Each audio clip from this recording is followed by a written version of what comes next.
everyone, this is Maki. Do you prefer the Witch of Mercury or the Goddess of Venus? In the mobile report, Gundam Wing Endless Waltz Quater heads to a resource satellite to recover his Gundam. The Mach Renako, who delivered Quater, begins a maneuver to return the transport ship to Earth using Venus's gravity. Quater shouts out to the Mach Renako, "Send my regards to the Goddess of Venus." Quite stylish, isn't it?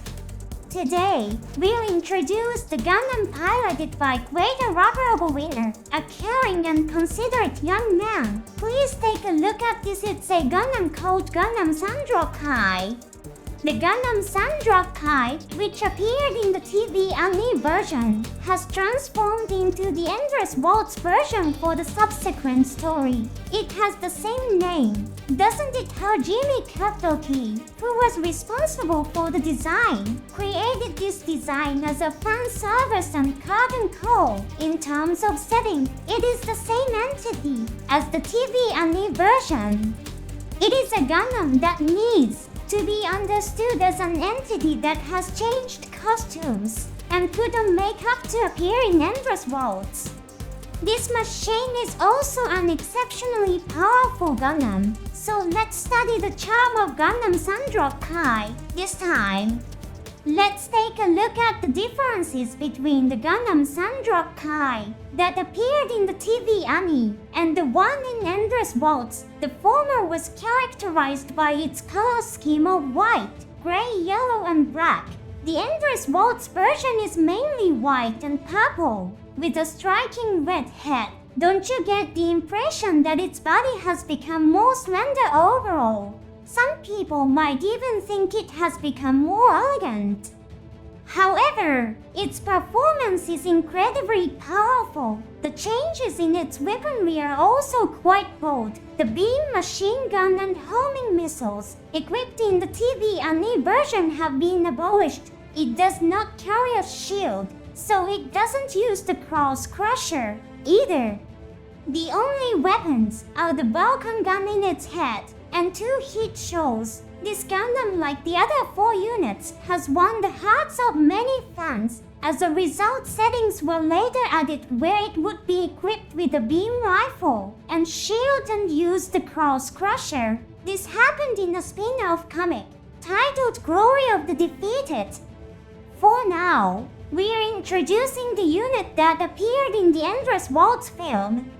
The changes were not limited to weaponry in the story. It is equipped with a very distinctive mantle coated with anti-beam coating. This mantle also has a heat resistance function, so it can also serve as auxiliary equipment when re-entering the atmosphere. Because equipping it restricts the arm's range of motion, it is discarded when charging into enemy lines and commencing full-scale combat, the same where it appears on the battlefield. And discards the mantle is very impressive and cool. The Gundam Sandrock was also initially referred to with the word custom added to its name. Like the other 4 units, it was called Gundam Sandrock Custom. This was to differentiate it from the TV version when releasing merchandise like model kits. However, it is also true that this name often led to misunderstandings that it was an enhanced version of the TV anime version. In later years, it primarily became known as Gundam Sandrock Endless Waltz version. The look of it, equipped with a mantle, is reminiscent of the Crossbone Gundam. The Crossbone Gundam comics were released in 1994, while Endless Waltz was produced in 1997. So Gundam Sandrock has inherited some characteristics of the Crossbone Gundam, of course. Gundam Wing and Crossbone Gundam are stories set in different worlds. The inheritance of the Crossbone Gundam's genes by Gundam Sandrock is a matter of production. Let's take a look at the powerful armament of the Gundam Sandrock That said, we've already mentioned most of them in this case. We'll be explaining the weapons that appeared in the film adaptation Endless Waltz. First up is the head-mounted Vulcan gun. This is a traditional equipment of the Gundam-type mobile suits. This weapon didn't get a chance to be used in the story, however. When the Gundams are cornered and it's described that we're almost out of weapons and energy, it is natural to assume that this weapon has been used. It's a very small weapon, but it's the only firearm that Gundam Sandrock Kai has. Then, there are the heat shows. A distinct feature is that they have become much larger than the ones in the TV anime version. These weapons can also generate high heat to cut through the enemy's armor. But didn't you notice something? When watching Endless Waltz, that's right in this battlefield, the heat shows are used as blunt weapons without being heated. This weapon made of Gundam alloy, which is the strongest metal in the world of Gundam Wing, can cause major damage to the Serpent, the latest mobile suit, and disable it even without being heated. In the battles in Endless Waltz, it didn't use the attack of throwing it, but there are scenes where it throws the heat show at the opponent when appearing in games and the like. This is a method of attack executed in the TV anime version. Earlier, we mentioned that the heat shows are used without being heated. This style of combat is demonstrated in Mobile Suit Gundam, the 08 Smith team. Ace pilot Norris Packard uses this method in his mobile suit. The Gulf Custom, the heat saber used by this machine, is also a weapon that destroys the enemy's armor by emitting high heat. However, in the battles that occur in this work, it fights without using this feature. There are various opinions about the reason, but it's often heard that it's to conserve energy. Gundam Sandrock Kai in Endless Waltz probably has the same reason. The Gundam Death Kit Hell, which is fighting on the same battlefield, is using the weapon beam scissors, and is able to incapacitate the Serpent without any problems. Quater, the pilot of Gundam Sandrock Kai, has piloting skills on par with Duo, who controls Gundam Death Kit Hell.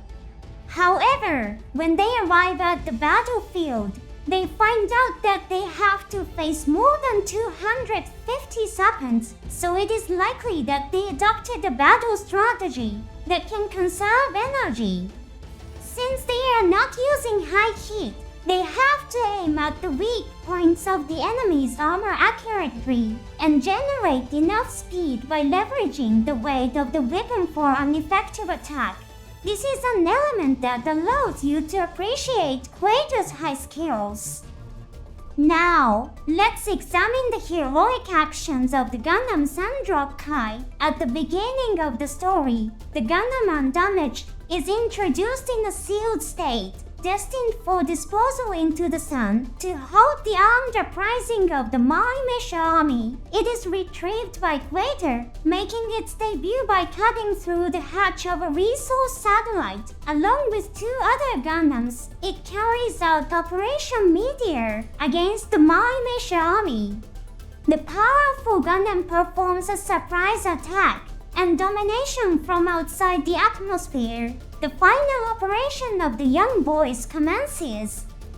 Facing the vast army of Serpents, the Taurus and Talkie 3 are in dire straits. It's in this desperate situation that the Gundam Sandrock Kai arrives. Using its heat shows and impressive speed, it swiftly incapacitates the Serpents one after another.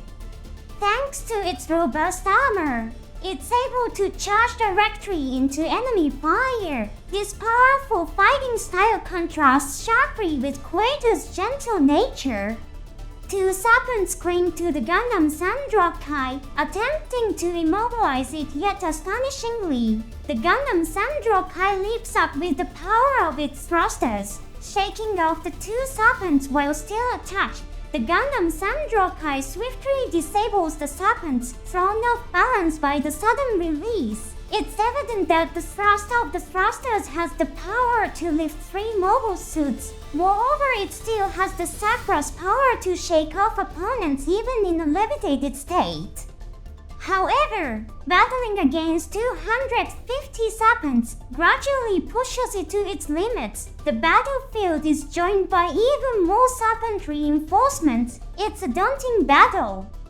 Quader's reckless combat style earns him a caution from knowing, but Quader responds with a smile. If it were a fight to the death, it would have been over sooner, but that wouldn't serve any purpose. Finally, even the heat shows break, but then the Wing Gundam Zero appears. It attacks the shelter where the villains are hiding with its Twinbuster rifle. The Wing Gundam Zero, once having executed terrible misdeeds alongside Quader, now saves Quader's life, spurring the people to rise and attempt to forge peace.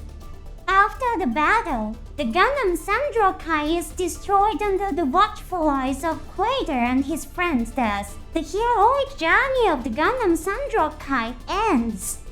The sight of the Gundam Sandrock and its comrades battling instilled courage in the people, prompting them to rise for the sake of achieving peace. The legacy of the Gundam Sandrock is inherited by the Gundams that fall. The non-lethal combat style is also practiced by the protagonists of other Gundam series, such as Kira Yamato of Gundam Seed and Kyo Aso of Gundam Age. Although non-lethal combat was featured in Gundam series prior to Gundam Wing, like Bernard Weissman's final battle in Mobile Suit, Gundam 00 Lady War in the Pocket, where he notably targets the head of a Gundam. Ender's Waltz was probably the first film in which the protagonists consistently strive not to take lives on a large battlefield. Thus, the Gundam Sandrock and its comrades have made a significant impact beyond the confines of their series. That concludes our overview of the Gundam Sandrock.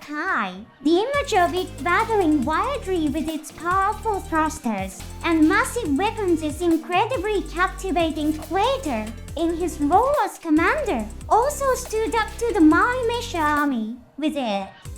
What elements of the Gundam Sandrock do you find appealing? Is it its cool appearance with the equipped cloth, the power of its thrusters, capable of levitating multiple mobile suits, or perhaps the strong, striking sound effect of the heat shows? Please feel free to share in the comments.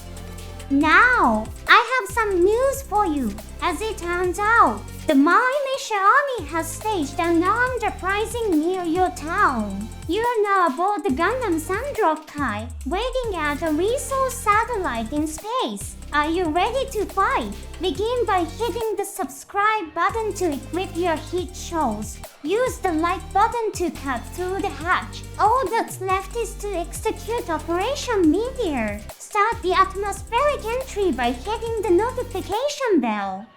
I wish you luck. I hope that you will become an elegant loser who gives courage to the people. Until next time on our show, farewell.